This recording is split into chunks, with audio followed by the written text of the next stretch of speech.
if we have constant enough returns to scale, everything works.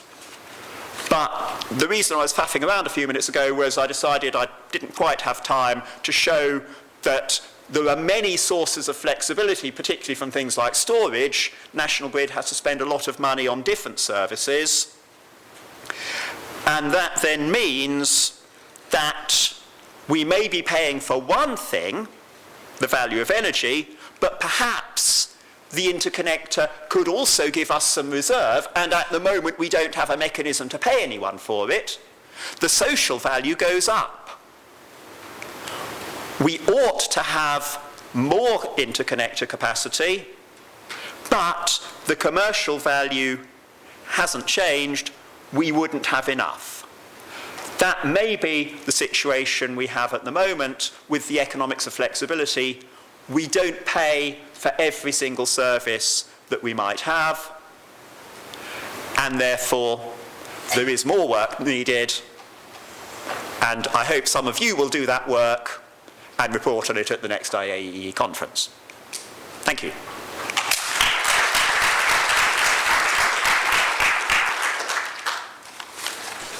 have time for one or two short questions for the teacher.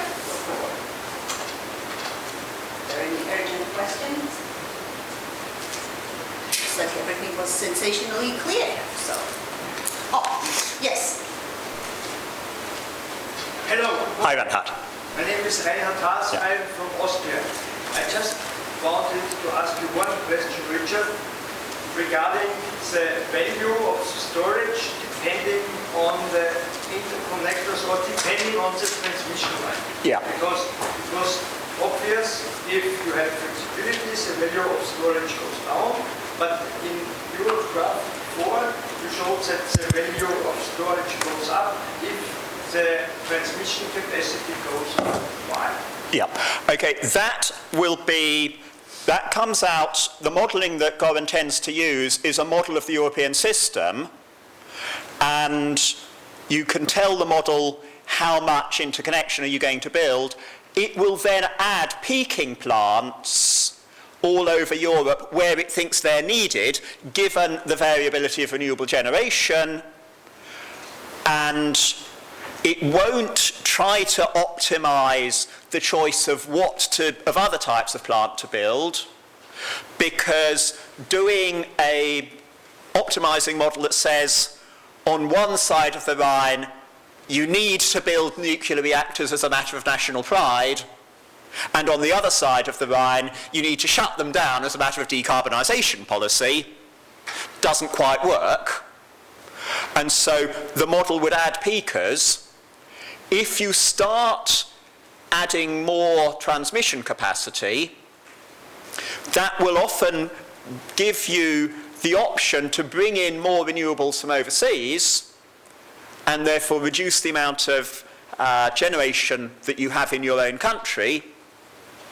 But then there will be times when it's not quite windy enough, even overseas, or not quite sunny enough, even in Britain, and therefore if you don't have the energy being produced anywhere, but you had a lot of it being produced earlier, then the thing to do is to store it, and so the storage becomes slightly more valuable because you can take it when it's available and then put it back later.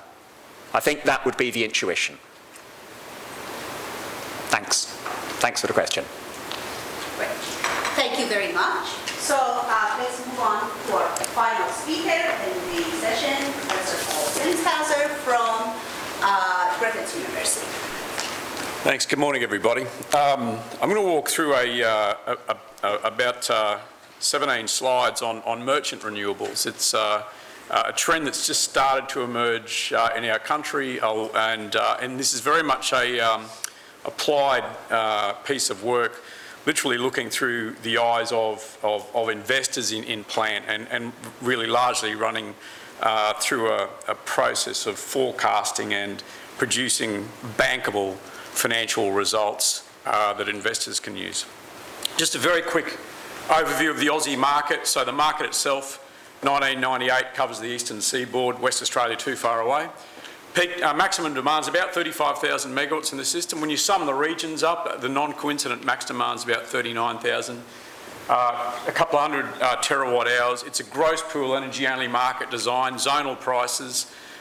Importantly too, the over-the-counter and futures market derivatives trade at 350% of physical. What that means is every megawatt hour being consumed has already been bought and sold 3.5 times in the futures markets. So it's got quite an active trade. Average spot prices, and you can see all those stats there.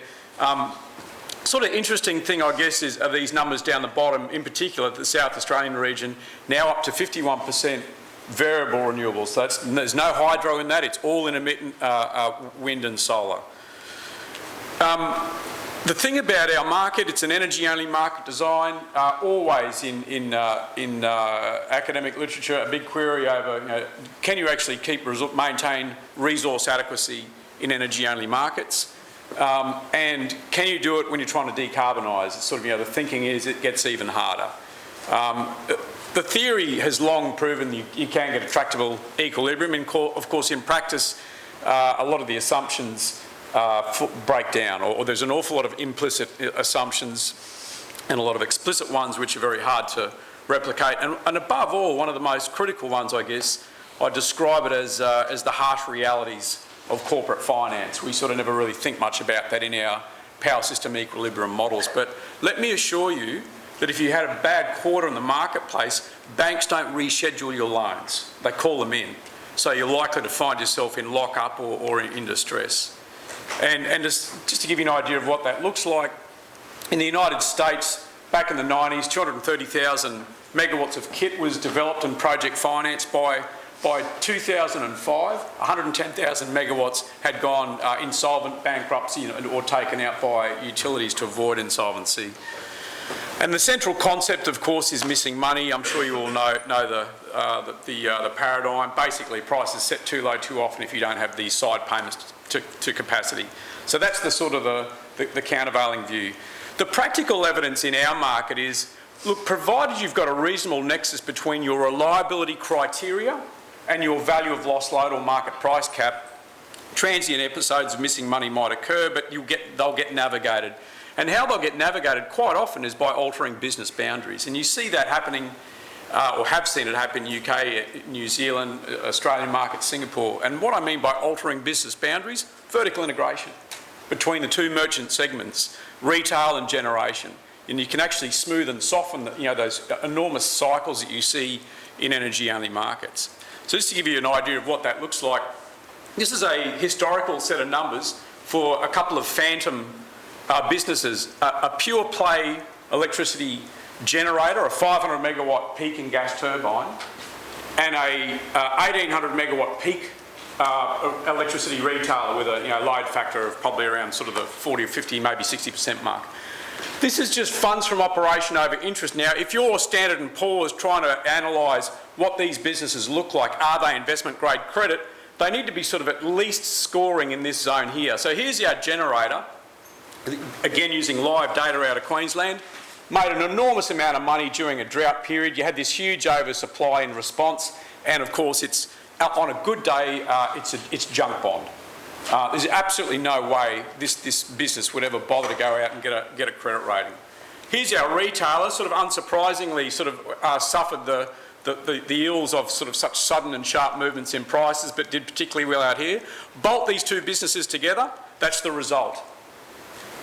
So you take two pieces of junk credit businesses, bolt them together, and they're nowhere near perfect match. 1800 megawatt retailer, 500 megawatt generator. But all of those transaction costs that the retailer can't navigate because of bounded rationality and so on, dismisses itself when it actually integrates with that generator. And that's why it's become such a dominant business model in energy-only markets in years gone by. My thinking on this, and sorry, just to give you an idea of what the results actually look like, you can sort of see the variability in returns for the retailer, the variability with the generator, and when you bolt them together on a box and whisper type configuration. So it's just a far more robust business model. Now we bring all in this variable renewable energy, and in sort of the national electricity market over the last sort of 3 or 4 years, 96% projects got committed in a very, very short window. 11,000 megawatts roughly split between wind and solar. 20 billion, lots of creaks and groans. Lots of money flowed into the market from all the usual suspects. These investments were mostly done in the conventional manner. A special purpose vehicle was set up. In comes the institutional low-cost equity. A big fat PPA was written with a government or with a big investment-grade utility. It was project financed up to 70% debt, and of course this machine just spits its megawatt hours into the grid, and the owners of it are blissfully unaware of what's really going on in the electricity market.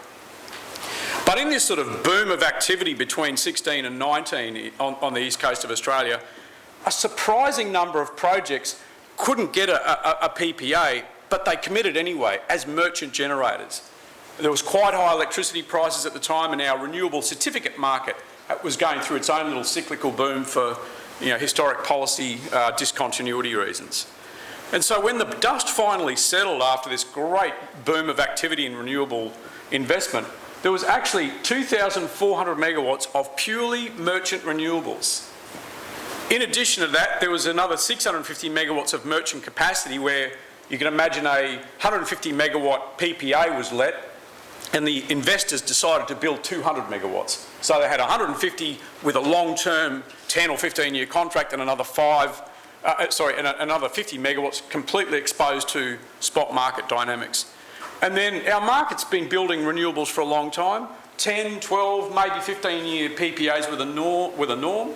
A lot of those older plants are now starting to mature, and it was not profitable necessarily to go and recontract with a PPA. Your best negotiating position for a PPA in our market, in our very brutal sort of energy-only market, is when you're committing to investment. Once you're on the ground, your position negotiating against very large organisations is very weak, of course. So what do you do if you're a merchant renewable player in our industry? Well, sort of when you think about it, there's sort of nothing spectacular about merchant renewables. They're really just the flip side of a stochastic load. So in theory, if a gas turbine bolted to a retailer makes a lot of sense, surely a merchant intermittent renewable generator bolted to a gas turbine should be able to create some value as well in a forward market. So the fundamental objective of the research here was, and I'd hasten to add too, when you're a merchant, ultimately you've got to stop selling everything into the spot market. You do need to start getting some contracted revenues. So the question is, are you forced to write PPAs, or can an intermittent wind generator commit to fixed firm swaps or two-way CFDs, where you're on the hook if the prices go to the market price cap in our market, 14,700 bucks a megawatt hour, you're on the hook for the volume. And if your wind's not blowing, you're paying out an awful lot against a swap of, say, 70 bucks. You can imagine the losses per hour can be quite substantive. Obviously not a business model for the faint-hearted, but again, bolt together with something that can soften the blow, you can start to make this work. So let me walk through the model setup. So imagine this, you are the owner of a 250 megawatt merchant wind farm, and you've just lost your 10-year PPA has matured. You go around to the marketplace and all you're offered are dregs. It's not going to work for you. Yet the forward markets are quite boisterous. Say 70 bucks a megawatt hour for fixed swaps, maybe 50 for a PPA. You've got the option to invest in a 90 megawatt merchant gas turbine, 102 million bucks. You can see the heat rate and fuel cost there, with an implied carrying cost of $14 a megawatt hour. Or the alternate might be to buy caps in the marketplace with a $300 strike price, which is the very commonly traded derivative instrument in the Australian market. So from an analytical process, the model set up here was take the historic spot data, 30-minute resolution. From that, generate 100 years of price traces. Take the historic swaps and $300 caps and actually generate similar traces that match those spot prices. Take your two machines, the wind generator and the gas turbine, through a unit commitment model with that 30-minute resolution over 100 years of data. Then generate a stochastic discounted cash flow valuation model. So the sort of things that banks look at. worked on an annual basis rather than quarterly, just because life's too short. So 25-year discounted cash flow, annual resolutions, with each individual year randomly selected from the 100 years, so that you start to get that horrific price sort of environment that actually energy-only markets deliver to you. Then the process is value the wind, value the open cycle gas turbine, look at them as some of the parts, then actually integrate them and actually re-optimise their hedge position and see whether you can create any value out of it. So just to give you an idea of what this all looks like, here's our 100 years of stochastic spot price. This is the average result. And in fact, the historic average is around about the sort of the 70 and with a $10 volatility value. So this along here gives you the axis of the time-weighted spot price. You can see them as low as $30 and as high as about 110, so it's got a nice spread. This volatility value is the contribution to the overall average generated through price spikes above $300. So once you've got prices above $300, one of two things is happening. Acute generator market power or genuine scarcity. It's one of the two. Because there's no fuel costs that are over $300 a megawatt hour. So what you're really talking about here is this is sort of the natural value of buying a $300 cap. Does that make sense? So there's your swaps on this axis, your cap value on that axis.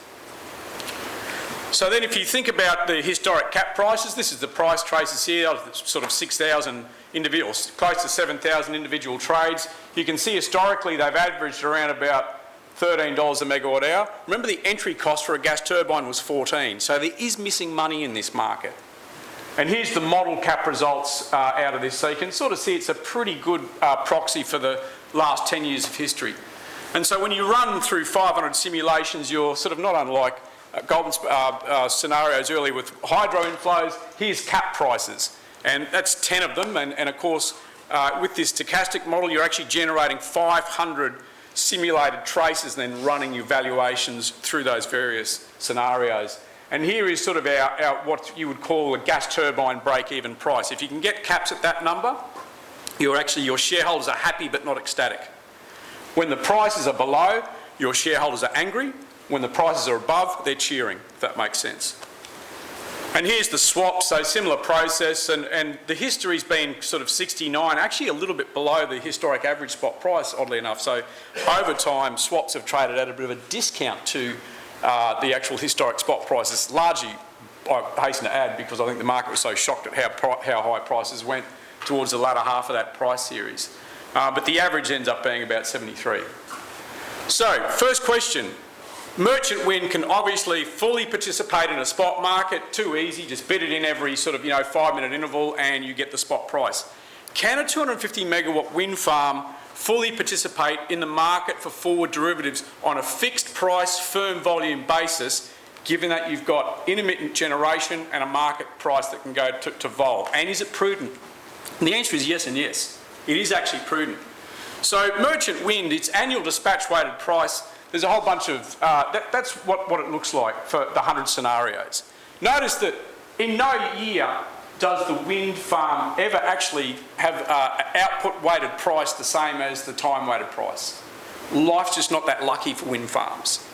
In Australia, there is a bit of an off-peak bias to wind to begin with, but of course they don't ramp up when prices go up and they tend not to ramp down when prices are low. So they earn a disproportionately lower average price. That tells you there's some risk in loading up with base load swaps. But to be brutally honest, if you think about a wind farm, your first sort of 2 megawatts of output, its time-weighted price is actually pretty close to 100%. So surely you can do 2 megawatts without much risk at all.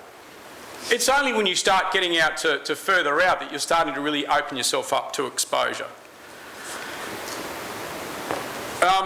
So imagine we take our wind farm, we layer in a whole bunch of swaps, and we simulate it over, in fact, in this particular scenario here, you're about to see the results of 300,000 years of, 312,000 individual years or combinations of simulations.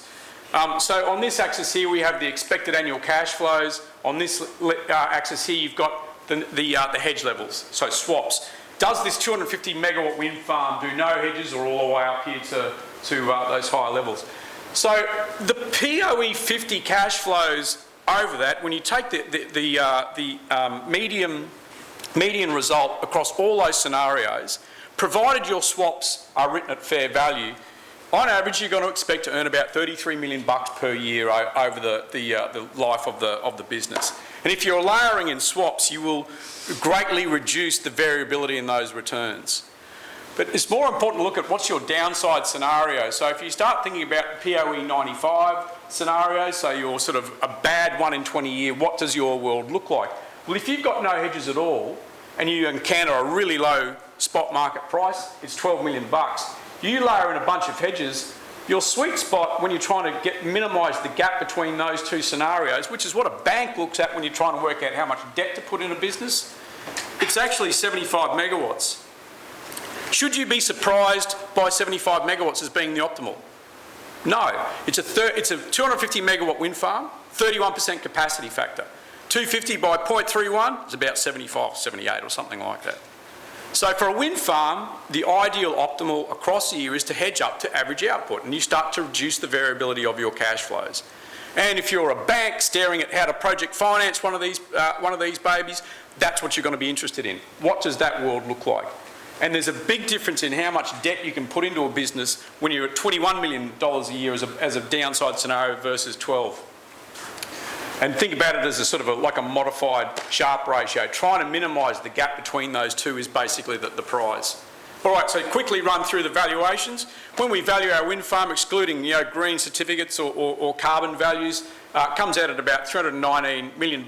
Here's the distribution of the 500 simulations. When you then add into this, and sorry, I hasten to add, that's with 75 megawatts of swaps. And you can see it actually gets quite a tight valuation as a result. Here's the open cycle gas turbine. The investment, you'll recall, 102 million. Valuation 89 million, and that's selling a whole bunch of caps into the marketplace, which is what a peaking gas turbine will do. Quite low capacity factors, maybe sort of somewhere between 5 and 15% in the case of South Australia.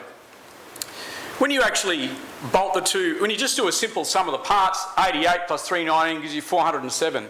But when you actually re-optimise the business and say, right, gas turbines stop selling caps, you're now actually backing the wind farm for those splat events. When you actually have low wind, high spot prices need you to turn on, all of a sudden you've got your own little cap generator that's basically producing at $100 a megawatt hour, a lot lower than your $300 cap, so you're getting an additional layer of protection.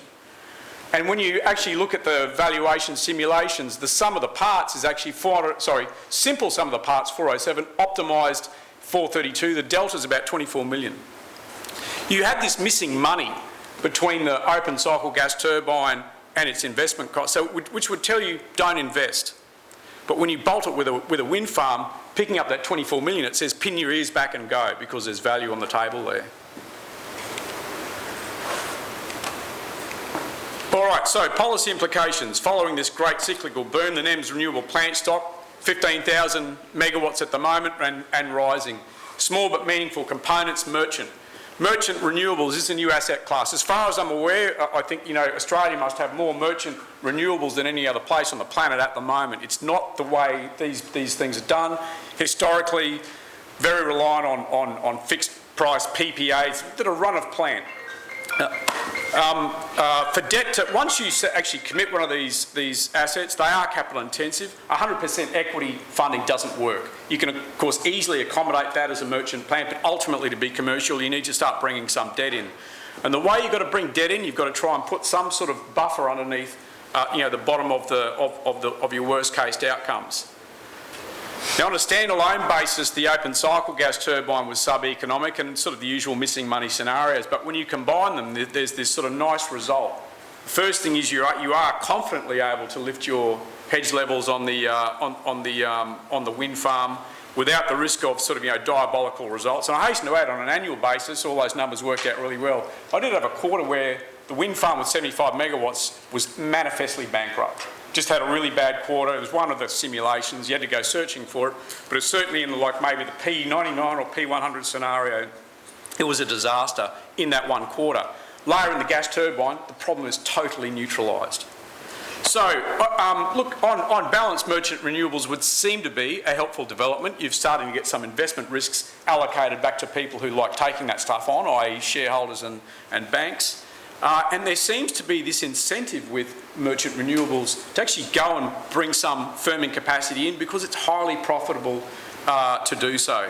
And that can only help resource adequacy going forward. So my sort of conclusion out of this was, if this is a sort of a more of an enduring trend, that the energy-only market design may yet be highly compatible with a high levels of variable renewable energy and resource adequacy, bearing in mind that, in the South Australian market on which this was based, and by the way, this wasn't based on theory, this was pretty much a real-world application. The numbers are a little bit different in terms of megawatts, but in a region where you've got 51% renewable energy. Thanks very much.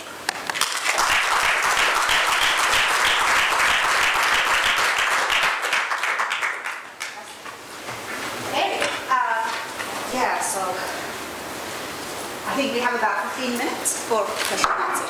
Denise, please. So I have a question for the last speaker.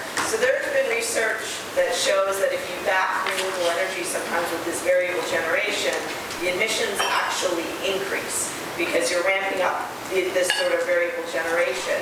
So in your analysis, if you sort of add in some of these externalities, how would that change in terms of the economics of this? It's a really good question. So the thing I'd say about the analysis I've done, it is a gross pool market, and in terms of the gas turbine and its behaviour, it's going to operate sort of based on a price signal, and if it's not going to physically firm up the wind unless there is a price signal that says to do it. So you can end up in a scenario where your wind farm might be off, the rest of the market's quite subdued, so you buy out of the market. So you're not actually physically producing to match your contracted capacity. You're quite happy to be promiscuous and buy from whoever's the cheapest in real time. So there's sort of no real, this particular business model wouldn't change emissions per se. The fact that we've got renewables coming in on an intermittent basis and we're having all these machines having to turn on and off at time, it's a separate exercise, if that makes sense, and may well denigrate some of the performance of existing plant. But this particular business combination wouldn't change those the dynamics that already exist, if that makes sense. It's really more of a change in business boundaries, for lack of a better term.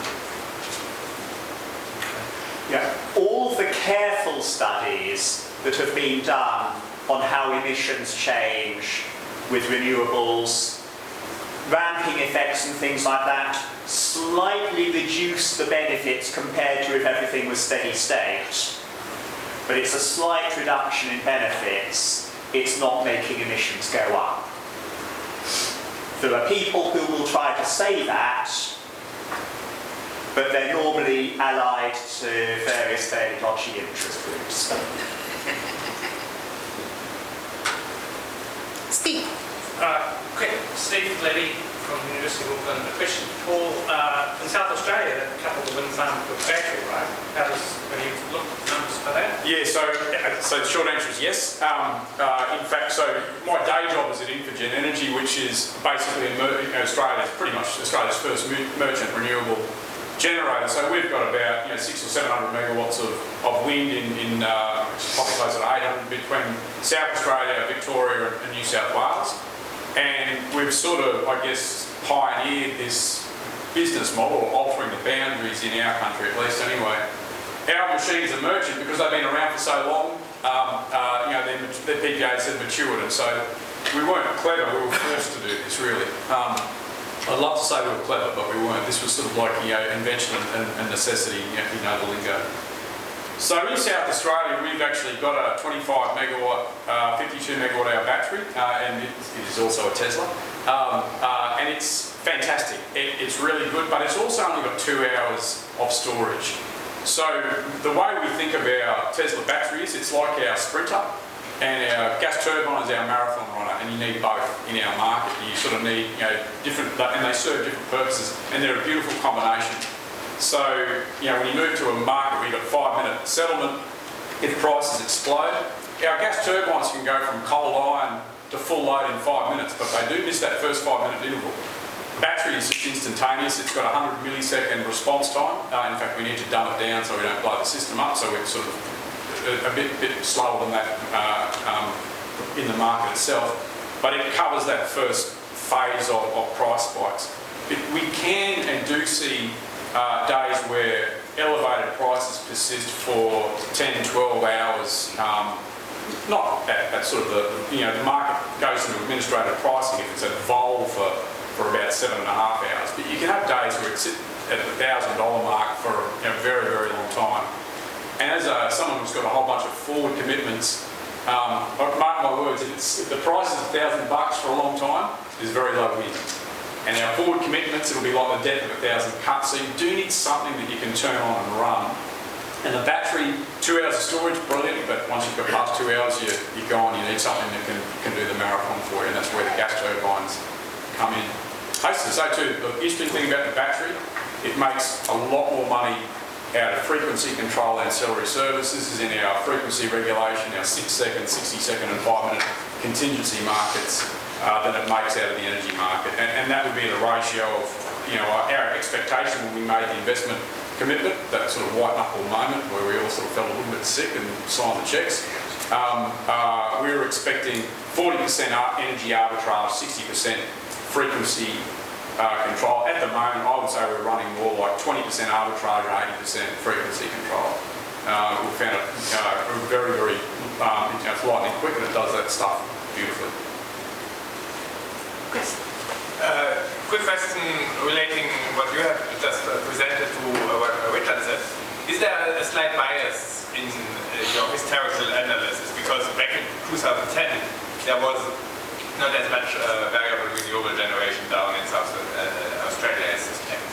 And as Richard has explained, increasing shares of variable renewables tend to, other things being equal, to increase the variability of prices. Yeah, so it's a good question. Is there? Look, I wouldn't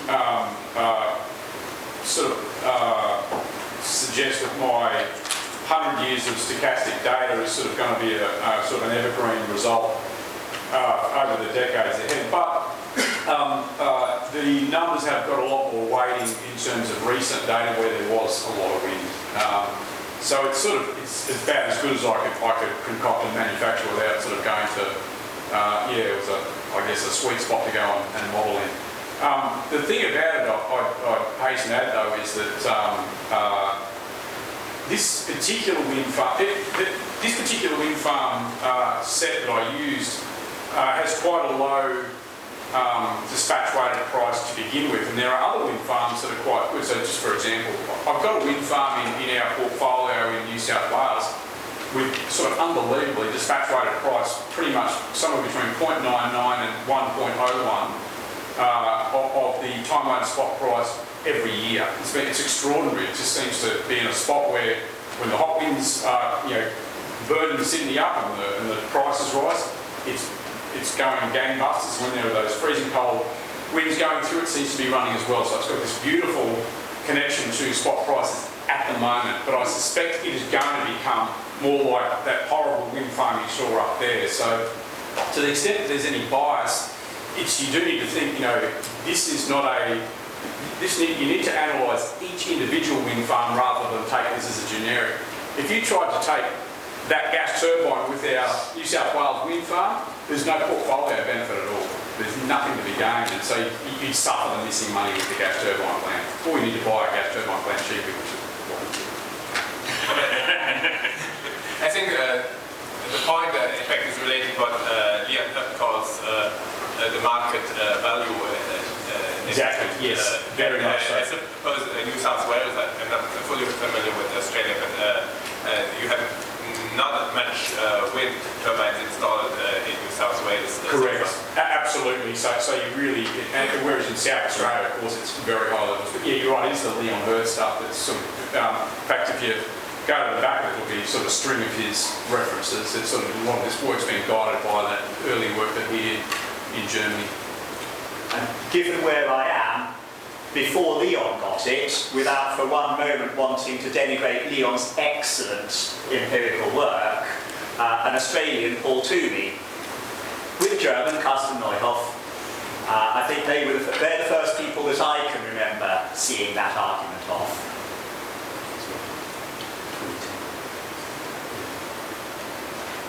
Other questions? Yes, Steve. Oh, sorry. Let's take another customer and then we'll come back to you. Please. Ian McGill, University of New South Wales. Paul, I had a bit of a look at this myself in South Australia in terms of wind farms contracting, swaps.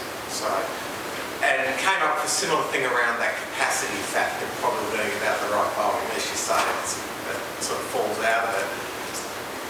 It was a little bit nerve-wracking around that wind price relationship in South Australia, the way that's strengthening. But what really helped the business case for the swaps was, I guess, a risk premium sitting there in the Australian NEM between spot and pretty significant typically. Yes. Is that in your model? Yeah, so it is. So I used to be honest too, I used only a fairly modest expected premium of a couple of percent. But of course, typically much more than that, right? Well, it depends where you are in the business cycle. So when you sort of look back at a weighted portfolio of swaps where you're layering them in N-3, N-2, N-1 for the year ahead. So if you imagine building up a portfolio over that period of time, believe it or not, over the last 10 years, if you measure it at the end of 2019, there was a discount. And the reason there was a discount was because no one saw that very sharp snap in the market when Hazelwood power station closed. So it was a huge coal plant that closed. It gave a very, very short warning period. Everyone in the market got caught out. I've met people who said they saw it coming. That's just utter nonsense. If they did, they would have made off like bandits. Yeah. So everyone got caught out on that one, and that's why over history it actually looks like a discount, but historically it's been 7% positive. I trimmed it down to a couple of percent, because of what the numbers I had in front of me were telling me otherwise. But what you do observe is when spot prices are low, the market expectation is it's a mean reverting market, so the contract premiums start to rise.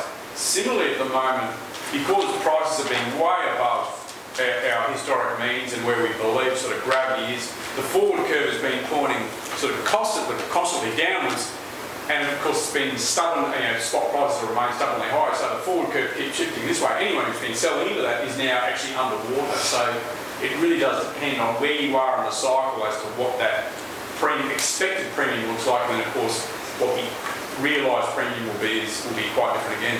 The one instrument that does seem to persistently get excellent and demonstrable premiums of about 30% are caps. And that shouldn't surprise you. So basically a cap is a bad bet. If you're a seller, you're probably going to do really well. If you're a buyer, it's going to, 9 out of 10 years it's going to be a dud. So why do people keep buying it? Well, it's the same as house insurance. Those caps are there to stop insolvency events in the marketplace. So a retailer, if they get stuck with a 1 in 10 or a 1 in 20 year price spike event, it will literally blow their business up. And for the rest of the time, it just ends up becoming this insurance cost of staying in business. So caps on a bad year will actually save a retailer. Caps in all other years, your house doesn't burn down every year. That's just not how life works, but you know you've got to take that insurance out. You had another question, Steve? Yes, quick question for Richard. You talked about the benefits of flexibility. Do you have any idea about the cost of what might be $6 billion in benefits? It would depend on the different sources. In some cases, it's paying Siemens a bit more for a slightly more expensive turbine, or it's having extra power electronics so that your wind turbine, which does have a big spinning mass, but one that's not directly connected to the grid, could, via the power electronics that does the connection, you get synthetic inertia. I have no idea how much power electronics costs.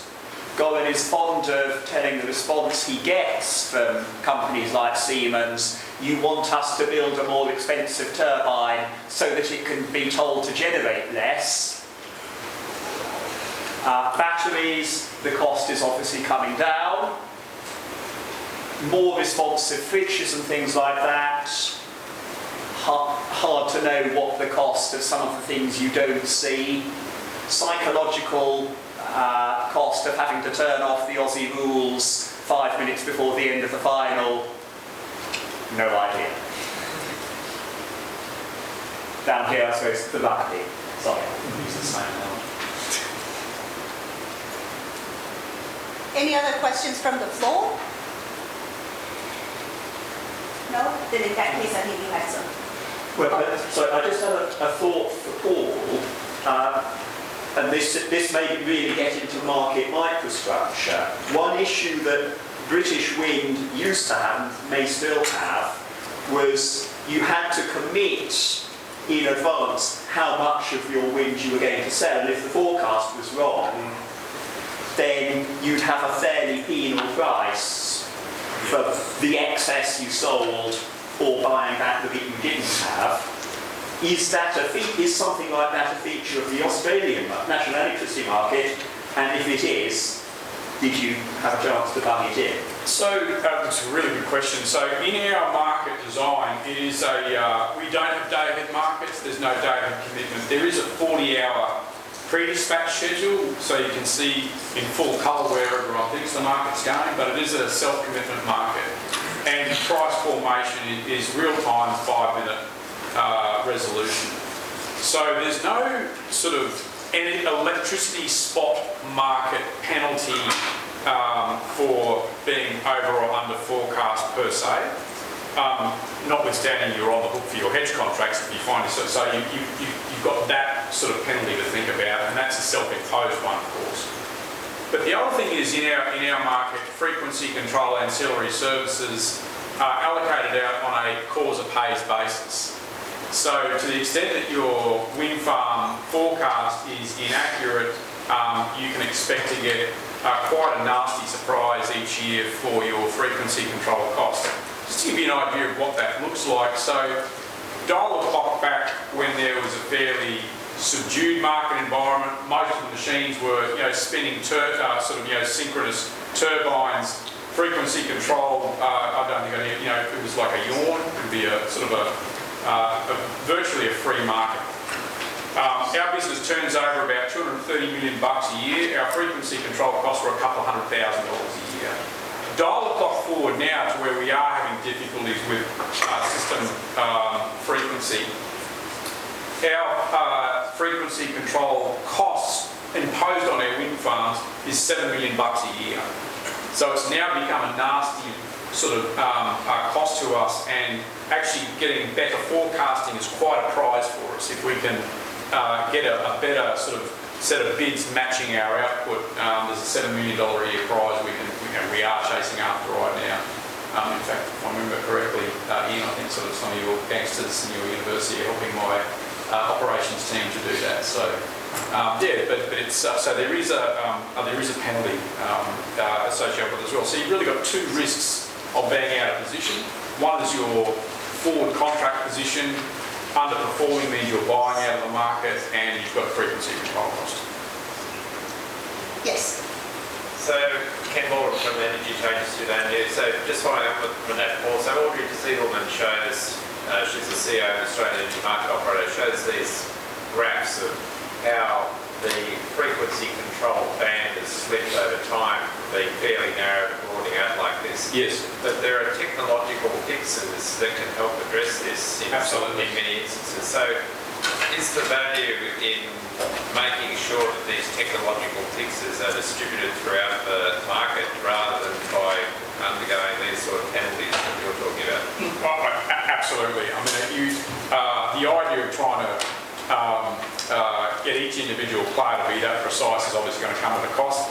The market is always going to outperform the actions of individuals. So absolutely. Yep. If I may, I have a question as well. So when you first started your presentation, you told us that the contract market is extremely liquid. Yes. Right?